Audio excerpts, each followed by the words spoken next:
Hello, Hello. and welcome to Nexus at Night, your weekly Vanguard broadcast. I'm Root Beer, I'm Matt. and Atlas was going to be here, but he had a sudden last-minute emergency. He might be here later, but, for now, it's just the two of us. Tragic. I know. So what's the plan then?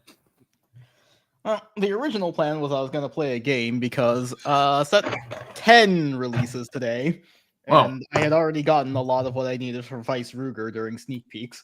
So I was going to play a game, show off, but, that's not happening right now. So right now I'm eating my dinner because I made air fryer chicken and it's still hot. Nice. But yeah, the alternative plan is probably we're going to do new cards because we have not done that in a while. And theoretical reveals, so Atlas not being here is perfect. I get to torture you with it instead. No, why me? Because you're here. No. Yeah. But first things first, how was your week? It was fine.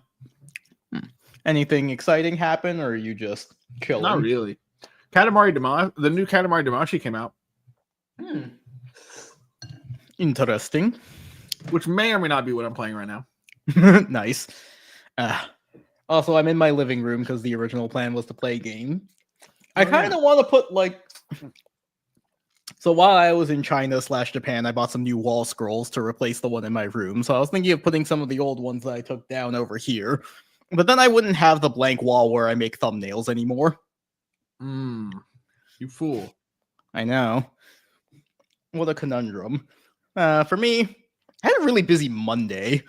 Just like a lot of my cases at work were being resolved. So I had 4 different cases that I had to resolve all on the same day on Monday. Upsetting. Yeah, I know, right? That was definitely one of those, boy, quitting my job would be awesome right now moments. Don't you hate it when you have to do work at work? I know. Awful.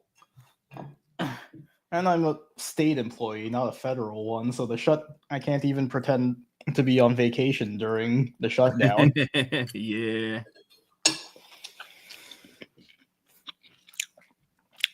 Other than that, I've gone back and played Digimon Cyber Sleuth because I finished Time Stranger and didn't know what to do with myself afterwards. Mm-hmm. I was going to ask Atlas what his opinion on tasting history was because we were talking about it last week and then he's not here anymore, so... Yeah, it'd be like that, don't it? Now I'll never know. It's true. I can't believe he's abandoned us forever. Because you'll forget next week. Yep, absolutely. There's the non-zero chance that he will be here later after whatever emergency he had. Yeah. I don't know what's going on. Yeah. Not that smart. Yeah. Seems like he's actively trying to resolve whatever it is, so I didn't want to pry too much. Although, speaking of emergencies, talking about a different card game before we talk about this one. Yu-Gi-Oh! Had a random emergency ban list. Let me pull it up. Not that one. Let me pull that up real quick. Window. Haha. I'm on my laptop, so I don't get 2 screens anymore, and this is kind of annoying. But yeah, we got a new Forbidden Limited card update. They just banned a shit ton of floodgates. They banned all of the floodgate, or all of the currently relevant ones. Pretty based. Yeah. So this really came out of nowhere. Who are you and what did you do to Konami? Because they just had a ban list recently that didn't go over terribly well. They took Vanquish Soul K9 out back really early. And that seemed to have opened the gates, for the rest of the meta for, all of this bullshit. So the most recent YCS Anaheim, had the most non-game final match ever. Because I think it was game 1, the person going first just summoned the floodgate and effectively FTK'd. Game 2, the opponent managed to do their full combo, and then game 3, they floodgate FTK again. And that was the finals. It was 5 minutes. Awesome. Yeah, so clearly they weren't happy about that, so they have now just banned every annoying ass floodgate that's currently relevant. So that's what it takes. Yeah, they have re-hit Protoss. I don't know why he came off the ban list to begin with. They have hit Mjolnir because you can donate it with something. I don't know. Both of the barrier statues are searchable with like rank 4 engines. Buffalo, same thing. You can search it with Gallant Granite. Evil Swarm Ouroboros is a rank 4, so I think people were spamming it out with Ryziel to like hand loop your opponent. Fun. And D barrier is D barrier. God. So yeah, sudden based decision making from Konami. Wish we could get some of that over here. No. We're just gonna get promos like 3 months. Absolutely not. We're getting our promos like 3 months later than we should. Okay. So I just wanted to bring that up really quickly because that was just a funny thing that happened. Yeah, that did in fact happen. All right. So on to the actual card game that Atlas and I play and that Matt observes from the sidelines. True. So we have new cards. I haven't done this in a really long time. There's like a backlog of them that I don't feel like going back for. But yeah, we're in lyrical reveal season now. So they did reveal another new lyrical archetype a couple weeks back. I think I was on vacation during that time, so I think so. Whatever. But yeah, we have Rise Blaze, a new archetype being introduced in the lyrical set. So we have Rise Blaze Polka. It's the grade 0. You draw a card when you go second. Broken. Next, we have Rise Blaze Coranti. Sure, we'll go with that. When it's rose upon by the grade 2, if your soul has the grade 0, you check top 5, choose a non-sentinel Dragonroid or one normal order, reveal it, put it into your hand, and shuffle your deck. Then we have Rise Blaze Tarantella, the grade 2. If your opponent's Vanguard is grade 3 or greater, all of your Dragoroids get shield plus 5,000. And then when it's rode upon by the grade 3 with Rise Blaze, choose one non-sentinel Dragoroid or one normal order from your drop zone and put it into your hand. And Discord likes to put things out of order for some reason. So we have the grade 3, Rise Blaze Folia. So all of your Dragoroid trigger units get shield plus 5,000, and during your turn, the power increase is also increased by 5,000. Act once per turn, you can Energy Blast 3, check the top 7 cards of your deck, choose one non-sentinel Dragoroid or one normal order, reveal it, put it into your hand, and then you can choose one of your opponent's rear guards with the same grade as the reveal card and retire it, and then shuffle. And then on attack, Counter Blast 1, stand all of your front row Dragoroids, and then if your opponent's grade 3 or greater, you can also stand your back row.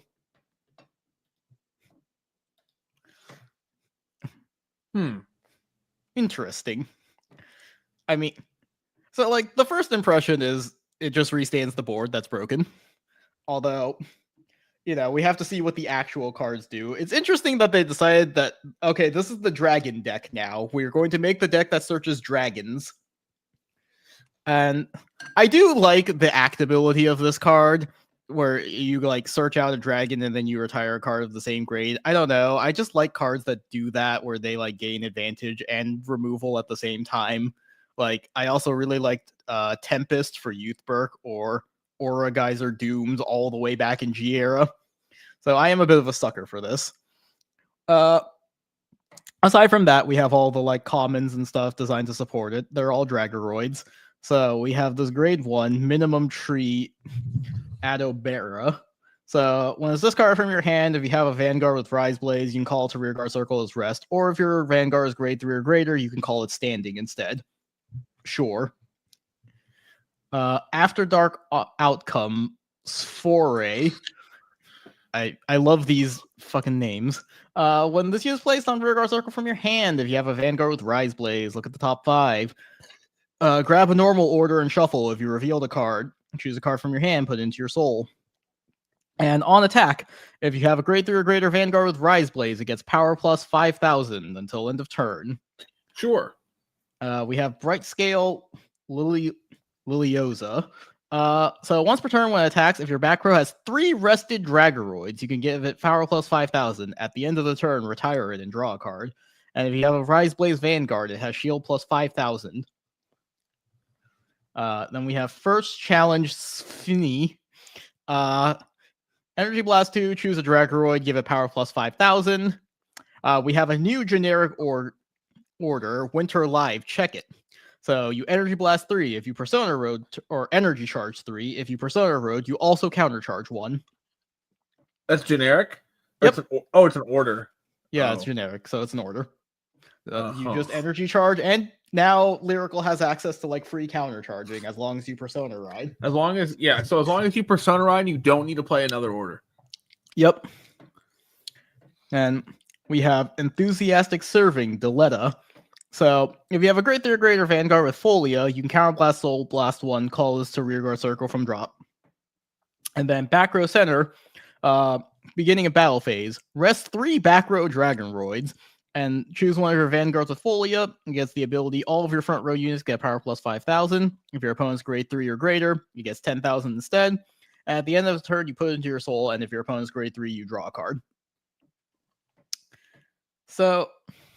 Also, it should be worth mentioning, Strega, the like order support card, is a Dragon Droid, so you can use her in this deck. Sure.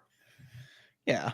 Like, on the whole, my opinion on this keeps bouncing between this being Waifu Vergila and this deck actually just being another version of Fortia, the like friend deck. Mm-hmm. So, like, superficially, it has a lot of similar qualities to Vergila, where you have a skill that, like, Energy Blast gets you a body, and then, like, is also removal. Vergila was, like, Energy Blast 3, call a Grade 2 from drop, and then bind something. It's a deck that makes 5 attacks. You have Elf Knights for Vergila. What else is there? You have, like, Fanfare, the Grade 3 that gives your front row 10k. And then you have... what's called Eswar, that's like a 15k shield that you can recycle, which kind of similar to the like Dragon Roid triggers getting a shield buff. But at the same time, I'm like looking at the cards they've revealed, and it's like, okay, so the Grade 1 wants you to rest your entire back row. So the first swings, you don't have boosters. Like, you're getting 10k for it, which none of the Grade 1s revealed here get power on their own. So the 10k is more than the 8 that you get for boosting, but it's also not amazing because your guys are like, okay, this is 15, this is 18. This only becomes 18 if you activate the Grade 1 to rest your entire back row. And then you have this card that's like Energy Blast 2 to give something 5k. So, like, at best, going first, you can get like 25, maybe. Yeah, because it's like 5 plus another 5 from like the Grade 1, and then the other Grade 1 resting gives it 5. So you could maybe get to 25. And then this is going to be like 23. So you're just kind of hoping you hit an order. And at the same time, like, you need to be committing a full board in order for that to work because of the Grade 1 needing to rest 3 back row.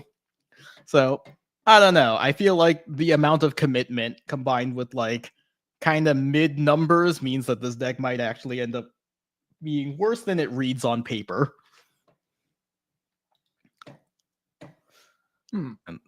Yeah. And then the other thing is we're getting new support for Felty Rosa and Sayana, the, like, bag girl. So, we have Overnight Confetti Dole Hiss. This is Felty Rosa support. On attack, Soul Blast a Felty Rosa. Look at top 5. Reveal a Felty Rosa, add it to your hand. If you reveal a card, put a card from hand to your soul, and at the end of the battle, put this unit into your soul. This is, like, not horrible because Felty Rosa does need to put a copy of herself into the soul for the dress-up version, and then she gives your front row, like, 10k, I think, which is much needed for Felty Rosa to, like, make pressure. Yeah, we have Gospel of the Frozen Knight, Hide Mary. So, if you have a Vanguard with Felty Rosa, on play, during the main phase, Counterblast 1, check top 5, call a card grade less than or equal to your Vanguard. Then if your Vanguard's grade 3 or greater, it gets on attack plus 5k, and at the end of the battle, bottom deck it. And then in the drop zone, if your Vanguard is grade 3 or greater, and the trigger unit is revealed for your drive check, if you don't have her name on Rearguard Circle, call her from drop to an open Rearguard Circle as an additional trigger effect. So Felty Rosa's gimmick was that when you drove check a ghost unit, that's not a trigger, ghost normal unit, you can call it to an open rearguard circle, which adds the very hilarious problem that drive checking triggers in Felty Rosa is kind of bad if you didn't check the ghost units first. Probably one of the only decks where you don't want to see a double crit, at least not right away. So this fixes the problem of, oops, I double crit my opponent, and my deck doesn't work anymore.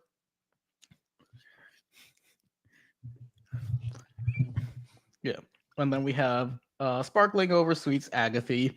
So once placed, if you have a Felty Rosa, it gets power plus 5,000, back row. At the end of the battle, that you boosted with it, you can bottom deck the other rear guard in the same column, stand this unit.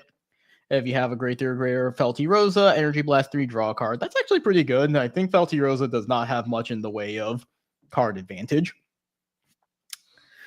Next, Gorgon Gift Sayana. So dress up of Sayana. She has a little mustache on the bag now. When it's placed on the original Sayana, check top 5, reveal a card. If it's a normal unit, call it. If it's a blitz order, add it to your hand. If your opponent's guard circle and front row circle have a total of 2 or less units, it gets critical and drive +1. And at the end of your turn, choose a card, choose the original one, and ride it at rest. So this is like the glitter style cross ride where you have to ride it on top of the original. I mean, all it's really adding is the top 5 search. I don't know. This is kind of underwhelming. On top of that, we have a Breath in White Rarin. So when it's placed on the rearguard circle, choose a front row rearguard, bounce it. If you do not choose a card, you may soul charge. And then when your Vanguard with Sayana's name, and if your opponent has no front row rearguard, I assume when it attacks, put it into your soul, draw a card. And then if you Persona Road and you didn't stand the unit during the battle phase, stand one of your rearguards, sure. Okay.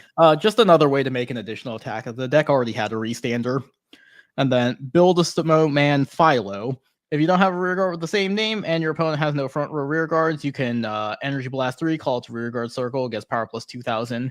And then if you have a Sayana Vanguard, the original Sayana, put it into your soul, search your deck for the new Sayana, ride it as stand. So the obligatory card that rides you into the correct version. Mm-hmm. Shocking. Yeah. When it's put on rearguard circle or guard circle, choose a card for Sayana from your drop, put it on the bottom of your deck or into your soul. This is just to recycle it. And then Still Knocked. So when one of your units is being attacked, it gets 10,000, and then if it's being attacked by a rearguard, 20,000 instead of 10. And then if your Vanguard was hit this turn, you can give the thing being attacked 30,000 instead, so you can perform one of the following. So I think this is just 2 other blitz orders that they've merged into one, which seems to be a thing with Bushiroad recently. Yeah. I'll admit, I don't know very much about Sayana, so it's hard for me to comment on how good or bad this new support is. The impression I've gotten from people who actually play the deck is that it's not very good. Like, it doesn't fix any of the problems with the deck. That's tragic. That's pretty common with these lyrical sets, I think. There's always something that gets left out just because there's just too much other shit. Yeah. I don't know. Like, it would be nice if the new Sayana at least, like, gained some power or something to back up the extra crit that she gets. Or maybe because of the thing where you need to have, like, less than 2 things on the guard circle if you had, like, a guard retire, like Dai Kaiser. Oh my god, this fucking chicken. Oh yeah. But that was all the new lyrical cards this week. That's not bad. Mm-hmm. So, have not heard anything from Atlas yet. Uh-oh. It's very possible that he will be unavailable. But I did also prepare a second plan B. So, since Set 10 is releasing, the original plan was that I was going to do a fight video with Vice Ruger to show it off. But since Atlas isn't here, we can't do that. Instead, I will do a quick deck profile because I just want to make more content for the channel. So let's go ahead and do that. So, hello, YouTube. I am doing a deck profile for Vice Ruger now because set 10 came out and the deck is actually playable now. So, of course, we are running the full ride line. We have the little bunny rabbit. We have the grade 1. When it rides on top of the bunny rabbit, you reveal Vice Ruger, grab the Moongate, or you play the Moongate from your hand and draw a card. Then the grade 2, you check top 7 when it's placed. Grab 2 Mythish, put 1 in the order zone, 1 to hand. This card's actually really strong for what it does. And then, of course, Vice Ruger himself. So you can Soul Blast 2 to activate the Moongate without paying the cost. On attack, you Karen Blast 1, call 2 Mythish into the same column from your order zone, and your front row gets 5k. And then when you place a Mythish on the guard circle, you can return 2 Mythish from the drop zone to your deck to give the thing on the guard circle plus 5k shield. So, with the release of set 10, we now have a full suite of Mythish names. So, we have the wolf, the sneck, and the bird. And you are just playing maximum copies of all of them because of the way this deck works. So, the key focal point of this deck is the Moongate. You only have 1 Moongate in the deck, and then you can Energy Blast 3 to rest it, check top 7 for a Mythish, call 1 to rear guard circle, put the rest into the order zone.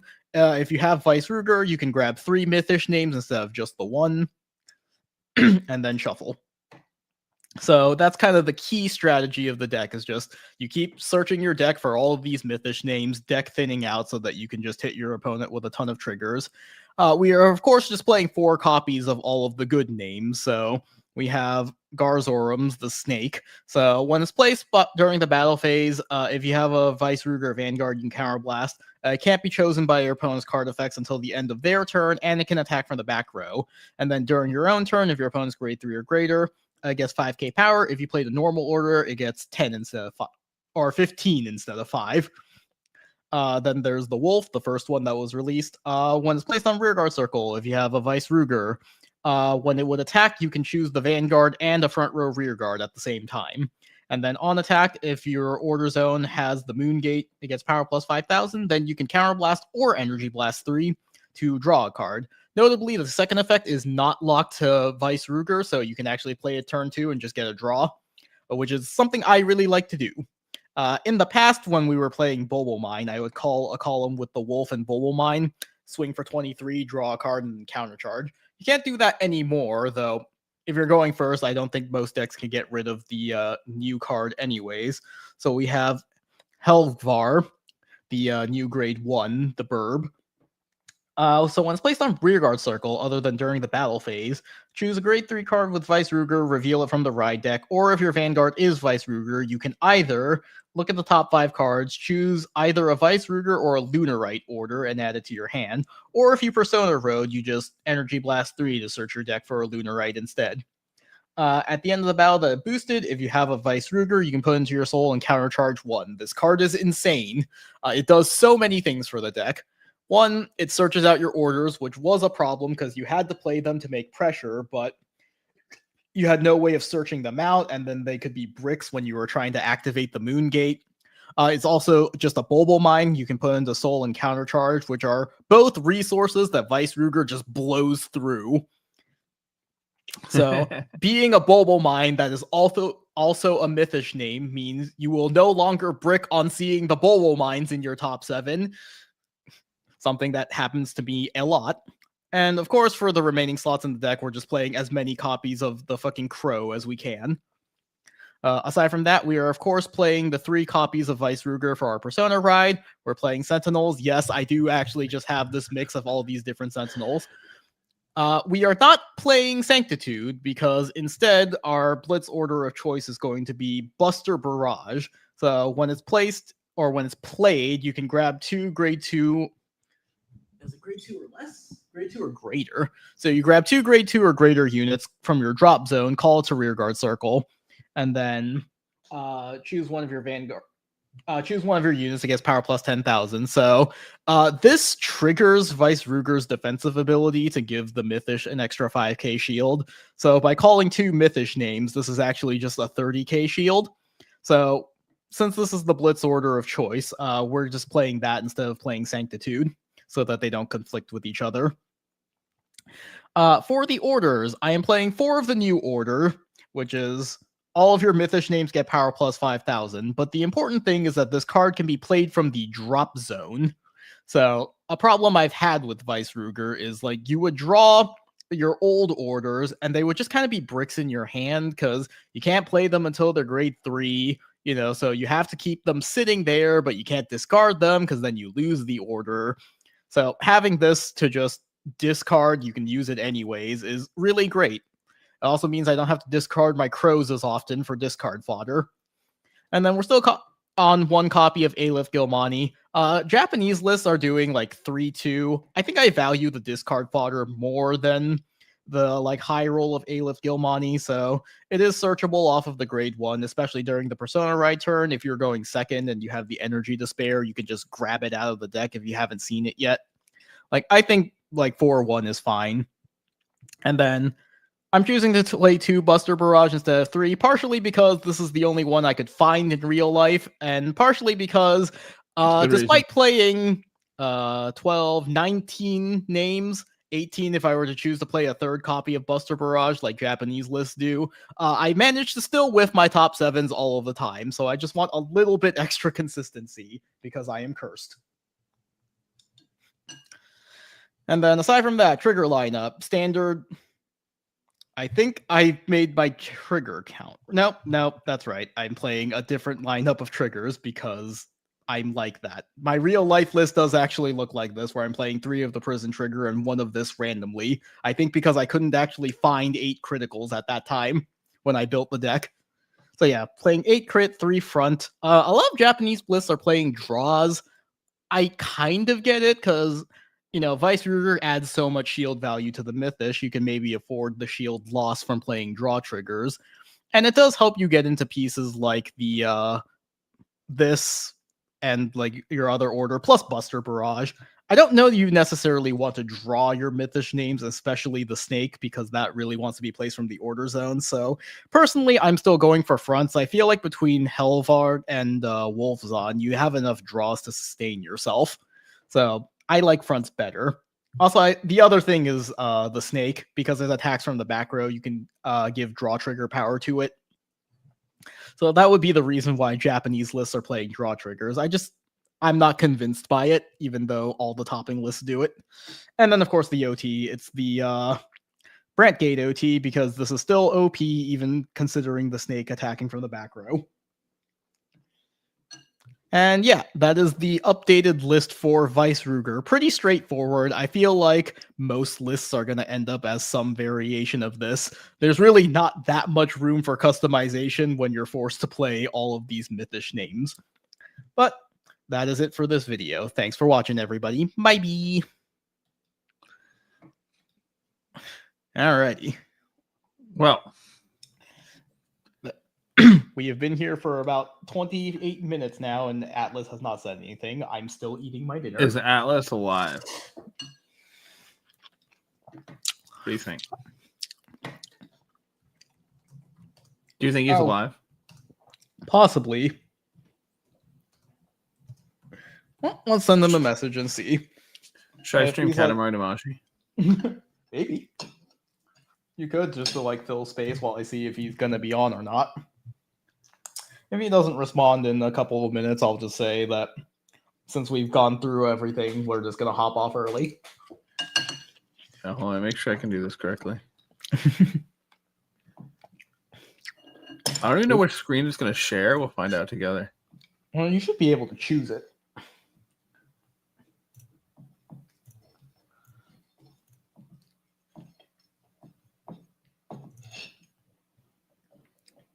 You gotta add it. Hell yeah. Oh. You go ahead and commentate while I finish eating my dinner. My chicken is now Yeah, cold. so I'm supposed to make a giant fire. And if I touch water, I insta lose. Obviously. Yep. I'm supposed to light their torch, but we're working on it. So as you can see, there's a nice pool of water right there to immediately lose on. I need to make sure I don't touch that.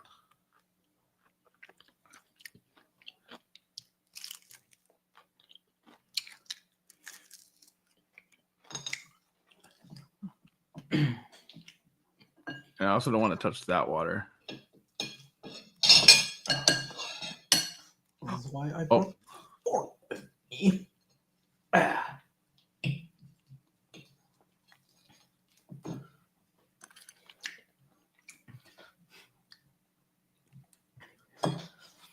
Anyways, while we wait to see if Atlas is alive, we're probably not streaming next week because it's Halloween and Atlas is going to be busy, and I will take any excuse to take a week off.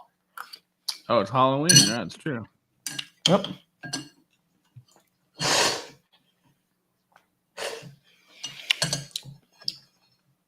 I actually do not know how to get much bigger from here.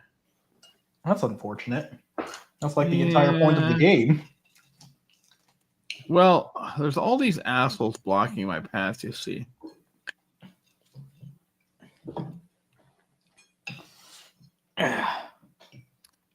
I keep thinking I'm going to be able to, like, roll over them, but, like, I cannot. They, in fact, say, nope, go away. It's like a maze of people in here.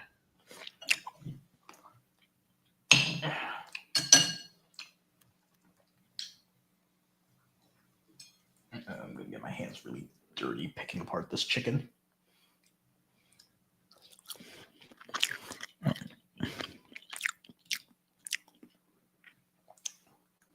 And I'm running out of time also, which is not helpful. Unfortunate. Yeah. Well, we will see if you can complete this level or not. If you cannot, I mean, I can complete it, but like I can't get any higher rank than what I have now. Shame. Yeah. Well, we can see how this level goes before we call it for the night, I think. If Atlas doesn't respond.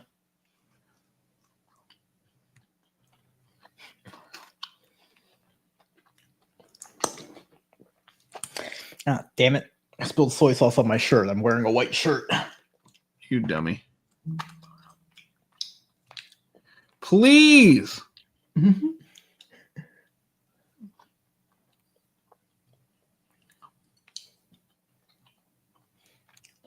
There's another crown here. I don't know if I'm... I am big enough to pick it up. Okay. I don't even know where the last crown is, though. I'm not going to lie to you.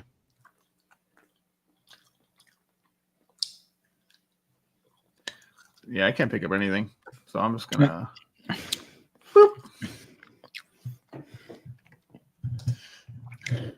I don't even know what the last crown is. Okay, he's just taking the L for the night. Whatever the problem is not dealt with. Damn. What if it's pumpkin related? I feel like that would be next week, right? Oh. Yeah. All right. Well, we have done new cards and we have done my Vice Ruger deck profile, so that's probably going to be it for the stream today because unfortunately, I did not come up with another plan. Do you like my cousin? Who's your cousin? Miso. Ah, I see. Yep. That is pretty funny. What did I get? Oh.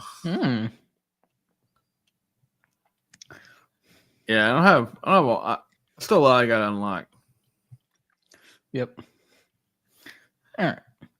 Well, thank you all for tuning into this stream. You can find us on all of the social medias at Nexus at Night. You can find Atlas at Atlas Novak. Where can we find you, Matt?